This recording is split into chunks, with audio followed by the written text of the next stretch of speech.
തൊട്ട് പ്രാർത്ഥിച്ചോളൂ. തേങ്ങയെ തൊട്ട് പ്രാർത്ഥിച്ചോളൂ. എന്നെ കൂടോത്രം ചെയ്ത് നശിപ്പിക്കാൻ ശ്രമിച്ച ആ നായിന്റെ മോന്റെ തലമണ്ട പിളർന്ന് ചാവണേ. പൂജാകർമ്മ വേളയിൽ അസഭ്യം പുലമ്പരുത്. എന്നാ മഹാന്റെ ശിരസ് പിളർന്ന് അന്തരിക്കണേ. അവനിനി മിണ്ടൂല. അവനിനി ജീവിതത്തിൽ ആരോടും മിണ്ടൂല. ഈ പൂജ സുനാമണി കഴിഞ്ഞ് തേങ്ങ നിലത്തെറിഞ്ഞുടയ്ക്കുമ്പോ ഇവന്റെ തല പൊട്ടിത്തെറിക്കും. തലയും തലച്ചോറും തൂത്തുവാരി കഴുകാൻ സോപ്പും വെള്ളവും ചൂലും കരുതി വെച്ചോ അവൻ പറഞ്ഞാരേ.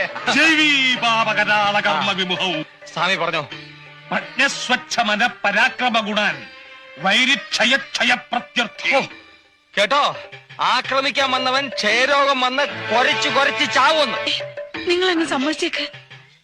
നീ സമ്മതിക്കണ്ടടാ. സമ്മതിച്ചാ നിന്റെ തല പൊട്ടിത്തെറിക്കുന്ന കാണാൻ എനിക്ക് പറ്റില്ല.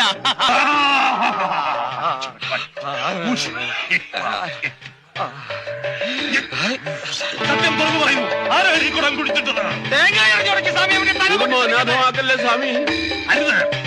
ഭാവിക്ക് പശ്ചാത്തപിക്കാൻ ഒരു ചെറുപഴുതുകൂടി. അന്തസ്സായി തെറ്റു തുറന്നു പറയൂ. നാം വെറുതെ വിടാം. വെറുതെ വിടാൻ പറ്റില്ല. മന്ത്രവാദി ചതിക്കല്ലേ. ഇനിയും ക്ഷമിക്കാനാവില്ല. പൊട്ടിക്കണോ. ഇപ്പൊ പൊട്ടും. അടുത്ത നിമിഷം പൊട്ടിച്ചത് പൊട്ടുന്നു. തനിക്ക് പൊട്ടിക്കാമെങ്കിൽ ഞാൻ പൊട്ടിക്കാവണോ? അയ്യോ